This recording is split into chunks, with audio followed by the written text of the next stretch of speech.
BRS party working president కేటీఆర్కు బహుశా ముఖ్యమంత్రి Revanth Reddy phobia పట్టుకున్నట్టుగా మనకు కనబడుతోంది. ఆయన ప్రతిరోజు రేవంత్ రెడ్డి పేరు ప్రస్తావించకుండా ఆయన మాట్లాడే పరిస్థితి లేదు. ఆయన ప్రతిరోజు ప్రతి గంట రేవంత్ రెడ్డి జపం చేస్తున్నట్టుగా మనకు కనిపిస్తోంది. ఆయన మాటల తీరు కానీ ఇవన్నీ మనకు కనిపిస్తున్నాయి. అని ఆయన ఇదంతా ఎందుకు చేస్తున్నాడో మనకెవరికి అర్థం కాదు. బీఆర్ఎస్ పార్టీ శ్రేణులకు కూడా అర్థం కావడం లేదు. ఎందుకంటే ముఖ్యమంత్రితో పోరాడవలసిన అంశాలపైన పోరాడాలి. ముఖ్యమంత్రితో రాజకీయంగా పోరాడడం వేరు. ముఖ్యమంత్రి పేరు పదే పదే ప్రస్తావించి ఆయన జపం చేయడం వేరు. అండ్ ఇప్పుడు ఇంకొక యాంగిల్ ఏంటంటే, ముఖ్యమంత్రితో పోరాడలేక రేవంత్ రెడ్డితో తలపడలేక ఇప్పుడు ఆయన ఒక కొత్త యాంగిల్ తీసుకున్నాడు.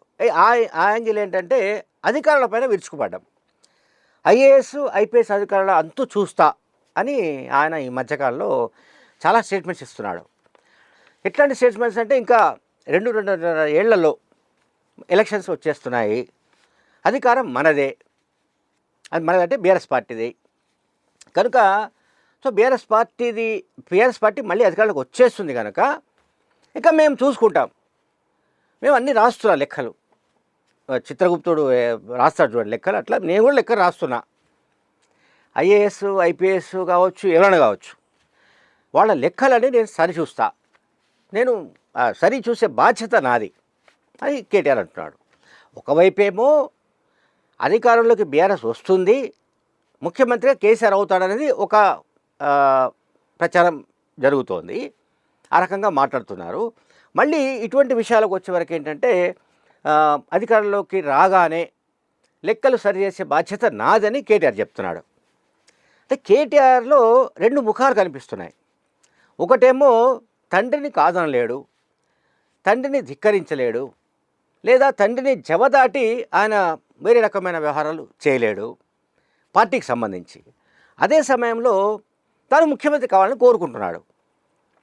ఆయన ముఖ్యమంత్రి అయితే తప్ప మరి ఆయన కాన్సెప్టు నిజమే పరిస్థితి లేదు. ఏది, ఈ లెక్కలు సరిచూసే బాధ్యత ఏదైతే ఆయన చేపడతానని చెప్తున్నాడో ఆ బాధ్యత నెరవేరాలంటే ఆయన చెప్తున్నట్టుగానే ఆ లెక్కలు సరిచేయాలంటే ఖచ్చితంగా ఆయన ముఖ్యమంత్రి కావాలి, సీఎం కుర్చీలో ఆయన కూర్చోవాలి అని చాలా కాలంగా కోరుకుంటున్నాడు పాపం ఆయన కేటీఆర్. అసలు ముఖ్యమంత్రిగా కేసీఆర్ ఉన్నప్పుడే కేటీఆర్ను ముఖ్యమంత్రి చేయాలని కేసీఆర్ అనుకున్నాడు. ఆ మేరకు కొంత ప్రయత్నం కూడా జరిగింది. విత్ ఇన్ ద పార్టీలో కొన్ని ఇష్యూస్ రావడం వల్ల అది ఆగిపోయిందన్న ప్రచారం కూడా బీఆర్ఎస్ పార్టీలో ఉంది. అదొక సబ్జెక్ట్. ఇంకొకటి, ప్రధానమంత్రి నరేంద్ర మోడీ ఎన్నికల ప్రచారంలో చెప్పింది ఏమిటి, కేసీఆర్ నా దగ్గరికి వచ్చి మా కొడుకు కేటీఆర్ను సీఎం చేయాలనుకుంటున్నా, మీ ఆశీస్సులు కావాలని చెప్పి నన్ను కోరాడు, నేను తిరస్కరించాను, ఇది రాజరికం కాదు, ఇది ప్రజాస్వామ్యము, నువ్వు కాకుంటే నీ కొడుకు కాకపోతే నీ మనవడు, ఇంకొకరు ఎవరినో కుటుంబంలో మరొకరిని వారసత్వంగా ముఖ్యమంత్రి పదవినివ్వడం సరైనది కాదు అని తాను చెప్పినట్టుగా ప్రధానమంత్రి మోడీ చెప్పాడు, మనం చెప్పింది కాదు. అంటే కేటీఆర్ను సీఎం చేయాలనుకొని ప్రధానమంత్రి దాకా వెళ్ళిన వ్యక్తి కేసీఆర్. సరే, అదంతా గడిచిపోయింది. పార్టీ అధికారంలో కూడా లేకుండా ప్రజలు వాళ్ళని తిరస్కరించారు. వాళ్ళు ఇప్పుడు ప్రధాన ప్రతిపక్షాలు ఉన్నారు. సరే, ఎప్పుడు ఎన్నికలు పెట్టినా మేము అధికారంలోకి వస్తామనేది అది రొటీన్ కామెంట్, అది బీఆర్ఎస్ పార్టీకి సంబంధించి. కేటీఆర్ కావచ్చు, హరీష్ రావు కావచ్చు, మరెవరైనా కావచ్చు. ఇప్పుడు తాజాగా కేటీఆర్ చెప్తున్న విషయాలు ఏమిటి, ఆయన చెప్తున్నవి ఎందుకు హాట్ టాపిక్గా ఉన్నాయంటే, ఆయన బ్యూరోక్రాట్స్ను టార్గెట్ చేస్తున్నాడు. ఈ బ్యూరోక్రాట్స్ అంటే అధికారులను టార్గెట్ చేస్తున్నాడు, ఐఏఎస్ ఐపీఎస్ అధికారులను, ఇతర అధికారులను టార్గెట్ చేస్తున్నాడు. ఎందుకు టార్గెట్ చేస్తున్నాడు అంటే, వాళ్ళను ఏదో రకంగా బెదిరించాలి, భయపెట్టాలి. ఈ భయపెట్టడం, బెదిరించడం ఎందుకంటే, మేము అధికారులకు రాగానే మీ సంగతి చూసుకుంటాం. ఈ మధ్య రేషన్ కార్డ్స్కు సంబంధించిన ఇష్యూ ఒకటే వచ్చింది. రేషన్ కార్డ్స్ కాంగ్రెస్ ప్రభుత్వం ఎప్పుడైతే జారీ చేయడం ప్రారంభించిందో దానిపైన మాట్లాడుతూ, గతంలో అంటే కేసీఆర్ హయాంలో రేషన్ కార్డ్స్ కొత్తవి ఇవ్వలేదు అని ఐఏఎస్ అధికారి ఎవరో దాసరి హరిచందన అండ్ ఐపీఎస్ అధికారి, అట్లాగే సివిల్ సప్లైస్ కమిషనర్గా పనిచేస్తున్న చౌహాన్ వాళ్ళు కామెంట్స్ చేశారు. సో దాన్ని కూడా ఆయన ప్రస్తావిస్తూ ఇటువంటి ఐఏఎస్లు ఐపీఎస్లు కాంగ్రెస్ కార్యకర్తలాగా మాట్లాడుతున్నారు, కాంగ్రెస్ కార్యకర్తలాగా పనిచేస్తున్నారు, కనుక ఇటువంటి వాళ్ళందరినీ కూడా నేను చూసుకుంటా అన్నాడు. అంతకుముందు ఒకసారి నాకు తెలిసి రాజన్న సిరిసిల్ల జిల్లా కలెక్టర్ పైన కూడా ఇటువంటి కామెంట్ చేశాడు. మేము అధికారం రాగానే మీ సంగతి చూసుకుంటామని కూడా ఆయన చేశాడు.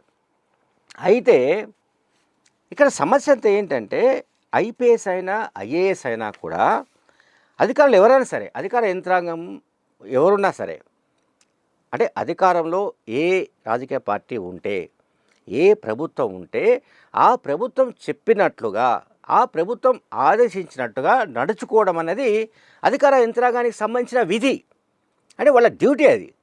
సో ఆ డ్యూటీ వాళ్ళు చేస్తున్నప్పుడు మరి కేసీఆర్ హయాంలో అధికార యంత్రాంగం ఎవరి మాటలు విన్నట్టు? మనం ఫోన్ ట్యాపింగ్ ఇష్యూ తీసుకుందాం. ఫోన్ ట్యాపింగ్ కేసులో మాజీ ఐపీఎస్ అధికారి, స్పెషల్ ఇంటెలిజెన్స్ బ్యూరో చీఫ్గా పనిచేసిన ప్రభాకర్ రావు కావచ్చు, ప్రణీత్ రావు కావచ్చు, లేకపోతే రాధాకృష్ణరావు కావచ్చు, భుజంగరావు కావచ్చు, ఎవరైతే ఉన్నారో అందులో నిందితులుగా ఉన్నారో, మరి వాళ్ళందరూ కూడా పోలీస్ యంత్రాంగంలో పనిచేసిన వాళ్ళే, ఇంపార్టెంట్ పొజిషన్స్లో పనిచేసిన వాళ్ళే, ఏసీపీలు ఇతరత్ర పదవుల్లో ఉన్నవాళ్ళే. మరి వాళ్ళందరూ ఎవరి మాట విని వాళ్ళు ఫోన్ ట్యాపింగ్ చేసినట్టు మనం భావించాలి? ఎవరి ఆదేశాలతో వాళ్ళు ప్రతిపక్షాల ఫోన్లు ట్యాప్ చేసినట్టు భావించాలి?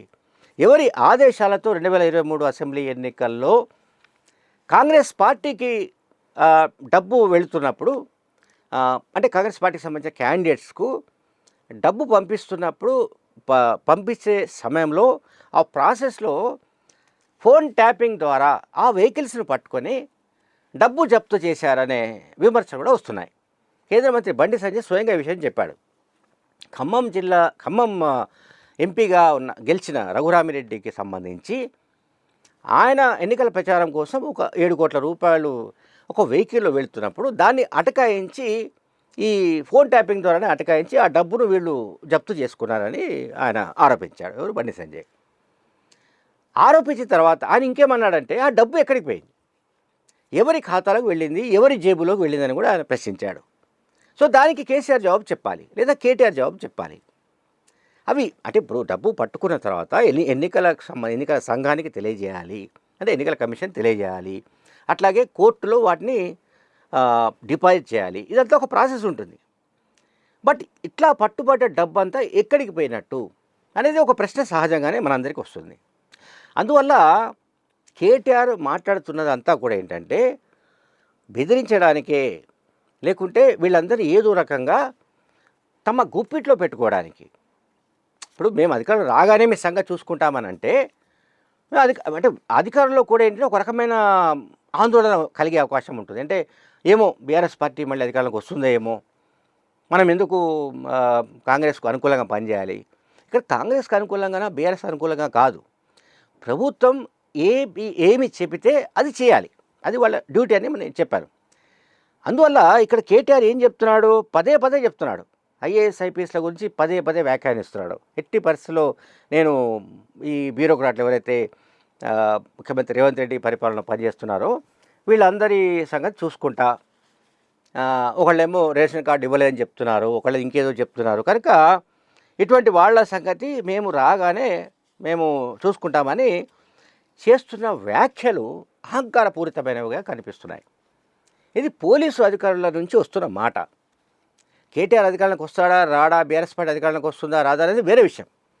బట్ తమ డ్యూటీ తాము చేస్తున్నప్పుడు తమను భయపెట్టడానికి, బెదిరించడానికి ఈ రకమైన కామెంట్స్ చేయడం అన్నది కేటీఆర్కు సరైనది కాదు. దీనివల్ల కేటీఆర్కు వచ్చే ఉపయోగం లేదు, పైగా ప్రజలు ఎవరు కూడా దీంతో కనెక్ట్ కారు ఇటువంటి అంశాలతో కూడా అని పోలీసులు చెప్తున్నారు. అండ్ ఇంకొకటి చెప్తున్నది ఏంటంటే, పోలీసు అధికారులు చెప్తున్న మాట ఏంటంటే, గతంలో దాదాపు 10 ఏళ్ల కాలంలో, అదే కేసీఆర్ టర్మ్లో 2 టర్మ్స్లో కూడా నాన్ ఐఏఎస్ నాన్ ఐపీఎస్ క్యాడర్స్తో చాలా ఘనకార్యాలు చేయించారు వీళ్ళు. ఎవరు?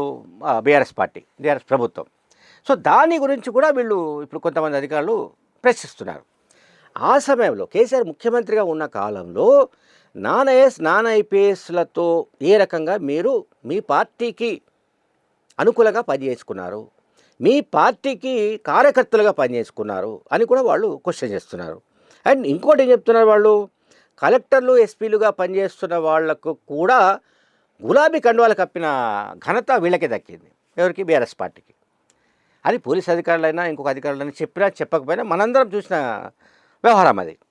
కనుక ఫోన్ ట్యాపింగ్ కావచ్చు, లేకుంటే అక్రమంగా కేసులు పెట్టి వేధించిన వ్యవహారం కావచ్చు, ఏదైనా కావచ్చు, కేసీఆర్ హయాంలో ఏ పోలీసులనైతే, ఏ పోలీసు అధికారులను లేకపోతే ఐఏఎస్ అధికారులను ఎట్లానైతే తమ కార్యకర్తలుగా లేకుంటే తమ పార్టీ సభ్యులుగా వాళ్ళు మార్చుకొని పని చేయించుకున్నారో, అదే పద్ధతిలో ప్రతిపక్షంలో ఉన్నా కూడా తమకు అనుకూలంగా అధికార యంత్రాంగం పనిచేయాలని అనుకోవడం కంటే అమాయకత్వం ఇంకొకటి లేదు.